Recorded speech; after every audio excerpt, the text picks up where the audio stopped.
Perkenalkan, saya Nisya Faat dengan NIM 2510569. Pada video kali ini, saya akan menuntaskan tugas saya dengan mata kuliah Ilmu Pengetahuan Sosial Lanjut dengan mempresentasikan RPP mata pelajaran IPS. Nah, teman-teman, yang pertama ada identitas pembelajaran. Pada bagian identitas pembelajaran, saya mencantumkan satuan pendidikan mata pelajaran, kelas, materi, alokasi waktu, model pembelajaran, dan pendekatan yang digunakan. Nah, pada identitas pembelajaran perlu dicantumkan karena berfungsi sebagai informasi dasar mengenai pelaksanaan pembelajaran. Saya mengambil materi produsen, distributor, dan konsumen. Saya juga memilih kelas 4 karena materi produsen, distributor, dan konsumen merupakan salah satu materi IPS yang dipelajari pada jenjang tersebut. Nah, yang kedua, capaian pembelajaran.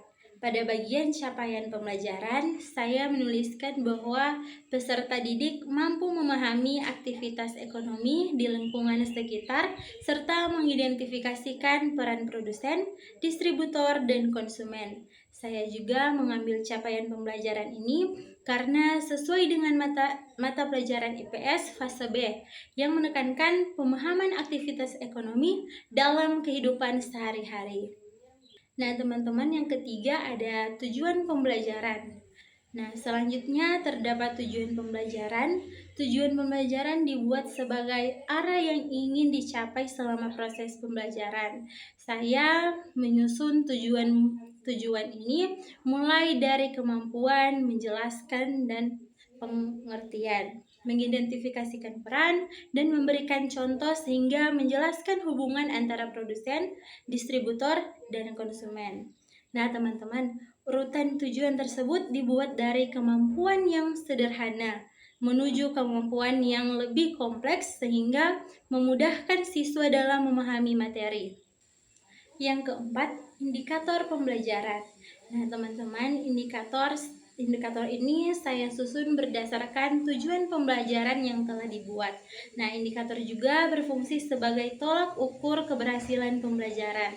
Nah, teman-teman, saya membagi indikator menjadi 3 ranah, yaitu pengetahuan. Yang pertama, pengetahuan. Nah, pengetahuan ini untuk mengukur pemahaman siswa terhadap materi.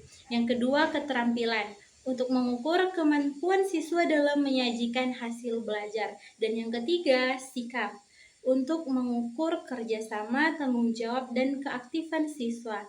Nah, teman-teman, dengan adanya indikator ini, guru dapat mengetahui apakah tujuan pembelajaran sudah tercapai atau belum. Yang kelima ada pembelajaran berdiferensiasi. Pada RPP ini saya menerapkan pembelajaran berdiferensiasi karena setiap siswa memiliki kemampuan minat dan gaya belajar yang berbeda-beda. Nah, saya menggunakan tiga jenis diferensiasi. Yang pertama ada diferensiasi kesiapan belajar.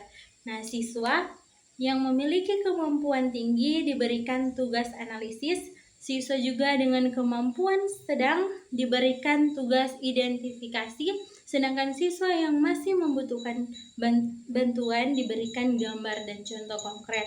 Nah, yang kedua ada diferensiasi minat. Saya memberikan pilihan kegiatan berupa membuat poster, presentasi, atau bermain peran agar siswa dapat belajar sesuai minatnya. Nah, yang ketiga ini ada diferensiasi profil belajar. Siswa visual belajar melalui gambar dan video, siswa auditori memulai diskusi dan penjelasan guru, sedangkan siswa kinestetik melalui aktivitas bermain peran. Nah, saya memilih pembelajaran berdiferensiasi agar semua siswa dapat terlibat aktif dalam pembelajaran sesuai kebutuhannya.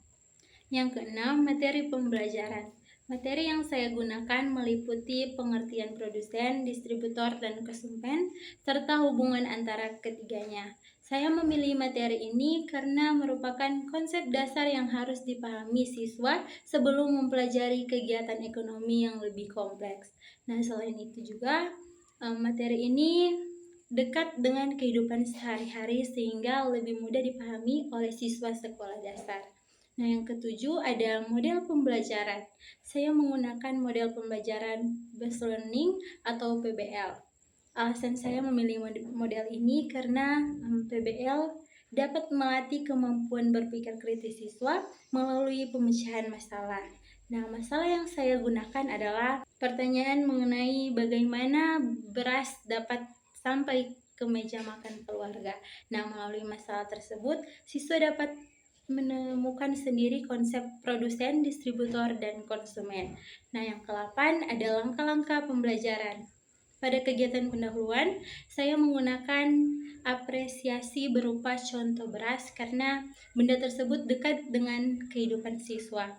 Nah, tujuannya agar siswa lebih mudah menghubungkan pengalaman mereka dengan materi yang akan dipelajari nanti. Kegiatan ini disusun berdasarkan syntax problems based learning yang terdiri atau orientasi masalah, pengorganisasi siswa, penyelidik, penyajian hasil, dan evaluasi. Nah, pada kegiatan penutup, saya melakukan refleksi agar siswa dapat mengingat kembali apa yang telah dipelajari serta mengetahui manfaat materi dalam kehidupan sehari-hari. Yang ke-9, penilaian. Pada bagian penilaian, saya menggunakan asesmen diagnostik, formatif, dan sumatif.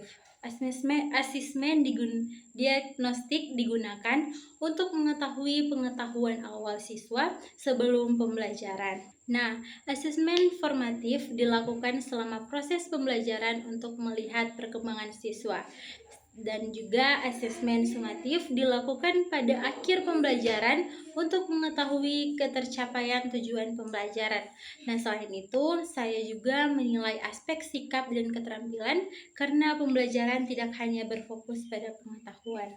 Nah, teman-teman, berdasarkan RPP yang saya susun, pembelajaran dirancang agar siswa tidak hanya memahami konsep produsen, distributor, dan konsumen, tetapi juga mampu menghubungkannya dengan kehidupan sehari-hari melalui pembelajaran berdiferensi dan model pembelajaran problem based learning. Demikian presentasi RPP saya. Terima kasih.